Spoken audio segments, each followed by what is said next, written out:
Hello, my friends, and welcome back. Thank you very much for being with me again today. 3 topics for this video. First one, Putin reveals the number of Russian personnel involved in the special military operation in Ukraine. And I have to award me a medal that I was 100% on target, right. If you remember, if you don't, just try to remember. If you listened to, I said it about maybe 6 times in the past, the number of Russian soldiers or the personnel involved on Russia's side. It was about what? If not, wait, I'm going to tell you. This is the first topic. It was not hard to figure it out. If you remember, I always said that that amount makes about 5.25% of Russia's potential military personnel involved in the military operation, special military operation in Ukraine. And if you also remember, I always said that if Russians really go all war on the West, they could potentially have a general mobilization of about $30 million people. Why? Based on the population, 145 million divided kind of by 2, age and all that, and you're going to get about 30 million. Now, let's go to the second topic, which I'm going to discuss in detail, and that is Trump reveals that, or he reached the reality, the conclusion of what's going on in Ukraine. And he says, not the right time to call for Russia-Ukraine ceasefire. Why? Well, sometimes you learn as you go, and I think Trump learned. Now, the third topic for this video is the following. Do you know why we have what we have in Nepal? The unrest, the killings, the popular unrest, uprising, justice for all, now? Well, if you don't know, I tell you. I will reveal by showing you 2 maps. I will show you geographically where Nepal is located in the geopolitical context of, bring it, 2 countries, bring it, not Bhutan, no. China and India is in between. What do you think Al Capone wants to do over there? It's just a spontaneous uprising, correct? Yeah, okay. So let's start with the first topic. Putin reveals number of troops engaged in Ukraine conflict. 18th of September 2025. Some 700,000 servicemen are currently at the front line, the Russian leader said. And that's what I've been selling. What I've been telling you. I said no more than 800,000. I said about 600,000 to 700,000 people. It was not hard to figure that out. That's it. Now, is it true? Well, first, from those 700,000 servicemen, I guarantee you that people from proper Russia or from the big cities make maybe 60% of that. Maybe. So there will be about what? 400,000 people from Russia per se. The rest are gonna be from Donbass, mercenaries, volunteers, whatever you want to call them. Why? You don't want to rock the boat in your society. You don't want to see a lot of bags coming with a serviceman, harakiri, you know what I mean? So let's read further. Nearly half of Russia's active duty personnel are currently engaged in a conflict with Ukraine. The president made the remarks on Tuesday during a meeting with leaders of parliamentary groups. He revealed the figure while discussing the Time of Heroes program. And I'm quoting, more than 700,000 troops. Now, I don't like more, because 5 million is more than 700. 20 million is more than 700,000. 701,000 is more than 700. You know what I mean? Are stationed along the line of contact. So we have to select from among them. We need to choose those who are willing and suited to this line of work. Moscow rarely provides updates on the exact number of troops involved in the conflict. The previous estimate came from Putin in January 2024, where he said about 600,000 soldiers were in the combat zone. Russia increased the regular size of its standing army last September to nearly 2.4 million, including 1.5 million active duty personnel. It remains unclear to what extent the nominal ranks are currently filled. Ukraine has around 900,000 active duty personnel as of early this year. According to its leader Zelensky, Kiev has struggled to replenish its forces as the Russian army pop up. Now, obviously, both can lie and probably lie. Why would you tell the other side your personnel? Now, would you inflate the number? Let's say you're Putin. Do you want to inflate it? Do you want to scare the other side? No. Because if you say we're about 20 millions over there, everybody says 20 millions and you can fucking beat the Ukrainians and the NATO? In Ukraine, really? That's why I say, it's about 700,000 people. That's it. Oh, okay. And the Ukrainians are 6 or 8 or 900,000. It makes sense. The front to that's what it is. Nevertheless, this I thought that I should share this with ya. The next one. Trump says, not the right time, end quote, to call for Russia-Ukraine ceasefire. What, not the right time? He's waiting for the Russians to take all the territory, or he's waiting for the arms manufacturing companies in America to get fatter before people rise up. The US President promised to take a harsh position on the issue in the future. US President Trump said it is not the right time for him to call for a ceasefire between Russia and Ukraine. Well, you are part of the conflict, and if you don't want, that's fine. A reporter asked Trump aboard Air Force One whether it was time to press for a ceasefire. How do you press? You have to say, hey, we want a ceasefire, let's start. No, I think it's a long process. Noting that a month has passed since his rare face-to-face meeting with Russian President Vladimir Putin in Alaska. And I'm quoting, it doesn't feel like it, Trump said. But, and I'm quoting, at the right time, if I have to do it, it will be harsh, he added. All right, he says here that during Trump was also, who has at the time criticized Russia and Ukraine, recently admitted that negotiating an end to conflict would be harder than he anticipated. Speaking at the press conference with Prime Minister Keir Starmer during his trip to the UK on Thursday, Trump said that Putin had really let me down. What? Are we married or something? Remember that interview with Putin, who speaks with those foreign Westerner interviewers, whatever they were, journalists, supposedly. And he said, I'm not your groom, I'm not your husband, I'm not your friend. I am the president of the Russian Federation. And I am looking for the Russian Federation's interest in the world. That's me. I'm to defend its interest. So he let me down. This is Hollywood garbage. Well, don't you think that you don't you think that you let us down with your policy with Israel, Mr. Trump? Make America great again or make Israel great again? My friends. All right. So it's not about letting you down. This is not a playing some, I don't know, bridge cards, pop with some bourbon and some cigars. This is here in America when these guys think are cool, but they lower it. That's why when Nikita Khrushchev, met JFK in Vienna the first time, Khrushchev played ping pong with Kennedy. This is Kennedy, ping pong, ping pong, ping pong, ping pong, and Kennedy was like bouncing like a garbage. Why?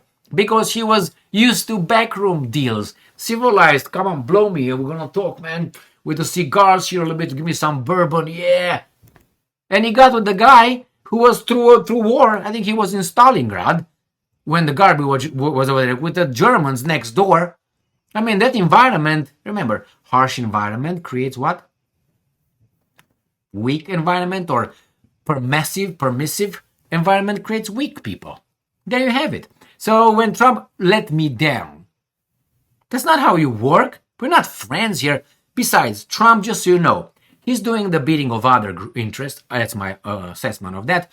And he wants to do certain things for his own fulfillment as a person. And that is, he wants to meet all the great people on this planet. Putin, again, he feels thrilled to meet Putin because he likes power and he sees in Putin a powerful guy. He likes to talk, would like to talk to Xi Jinping. He would meet probably the woodchuck in North Korea, and he would try to get that Nobel Peace Prize. I guarantee you that. These are his goals. It's for personal excitement and ego. Good for him if he can do it. In the meantime, maybe he can help, but I don't think so. Look what's going on in the Middle East. That's his failure, but he can't do anything. I think his hands are in his ass and he can't take them out because they stuck them so deep in there that even with a big fart, they will not come out. So that's what I think it is. So yeah, you figured out that you can't do anything about that because you have, who was that? Napoleon and Abraham Lincoln, the former US president, when he said, on the other side, I have, in the case of Lincoln, in front of me, I have the Confederate Army. Behind me, I have the Jews. All right? And Napoleon said the same thing. Wherever I go, these guys are following me. He said, you don't come with me, because they were going in the cities after them and they were cleaning things out. Read some history. If you don't know about that one, now you know. So let's go to Nepal. And what's going on in Nepal? I don't know, people are just dissatisfied now. But its geographical position, for me at least, indicates is more than that. Opa, no, we don't want that here. Russia Today. From palace massacre to TikTok bans, Nepal's endless cycle of despair. How a small state is caught between India and China and its own streets. No, I think it's not so. I think it is exploded between India and China. It's not caught between. Unless these guys would like these guys to get in and straighten things out. So what happened here? They came out to protest peacefully. Blah, blah, blah, like always. They disarmed the government like that, supposedly. By evening, government buildings were in flames, stones were flying, and cabinet was forced to resign. This is in Nepal in 2025, a country of almost 30 million people, wedged between China and India, still stretching for a stable path and 70 years of upheaval. Just right now, when China and India want to get friendly. And Russians build Siberia #2 pipeline. Great. The latest spark was a ban on social networks. Yeah. On September 7th, authorities blocked 26 platforms. 26.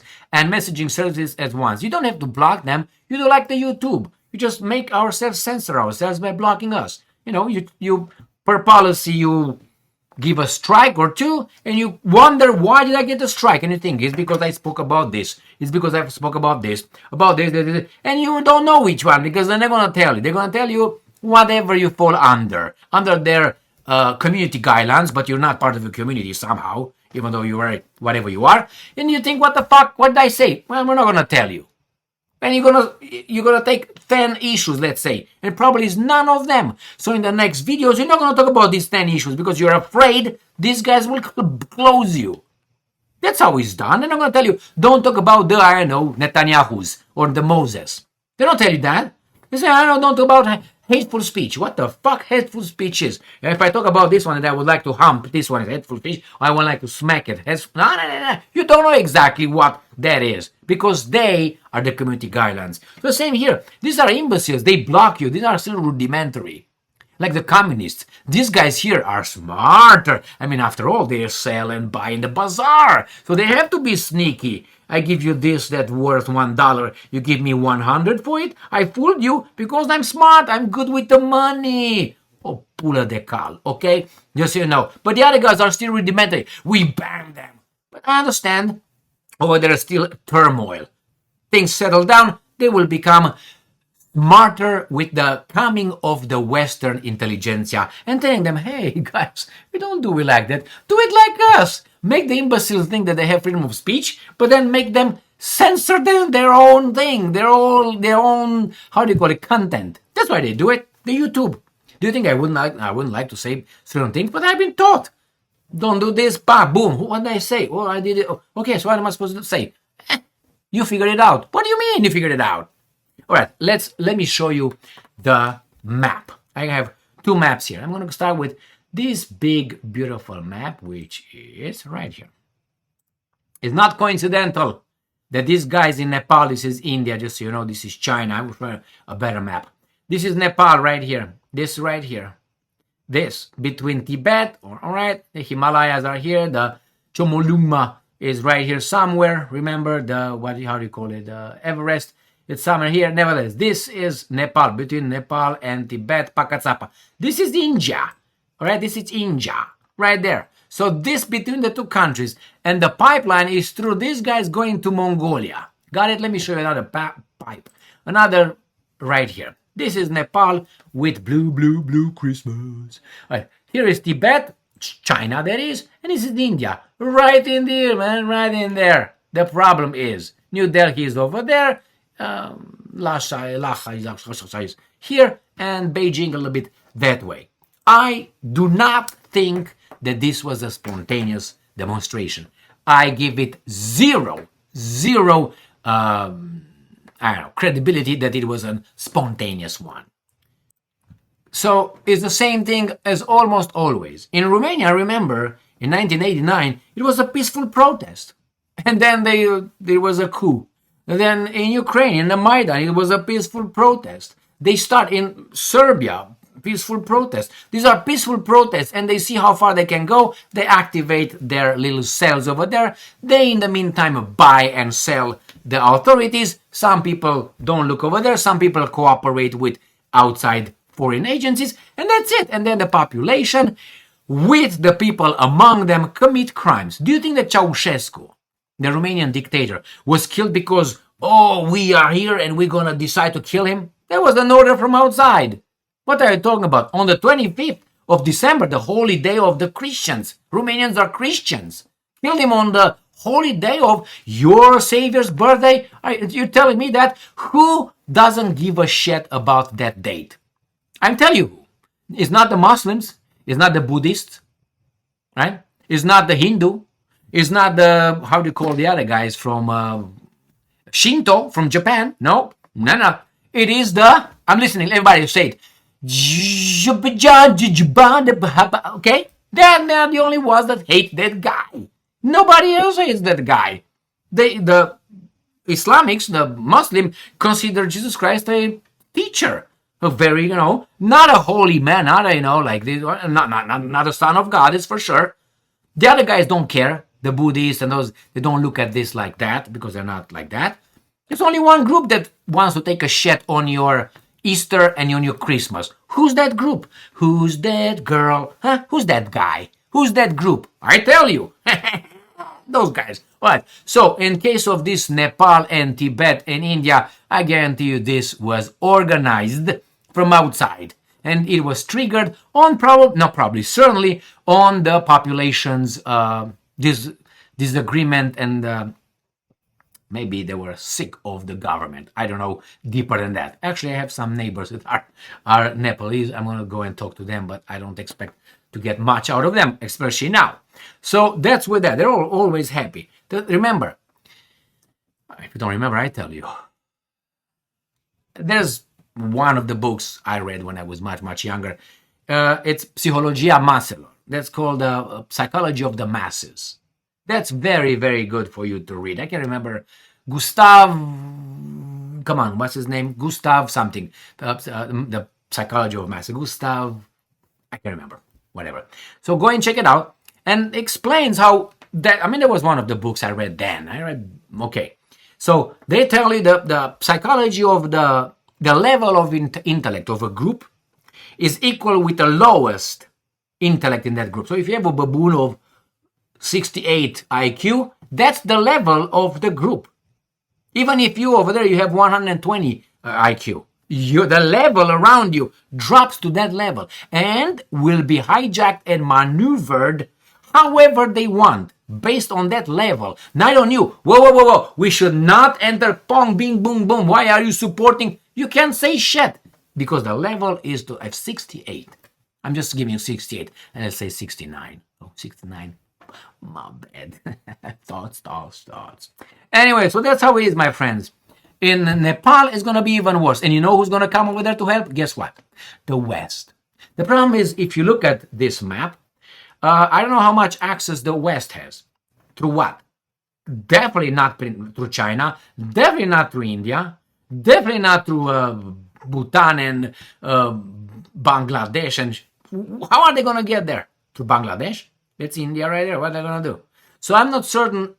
It could be that these guys want to make sure it's clear in between them.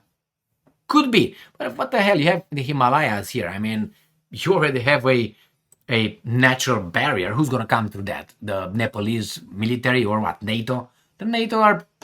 Look at them. I mean... Thank you very much for being with me again today. Stay strong, stay smart, look for the truth, and be just.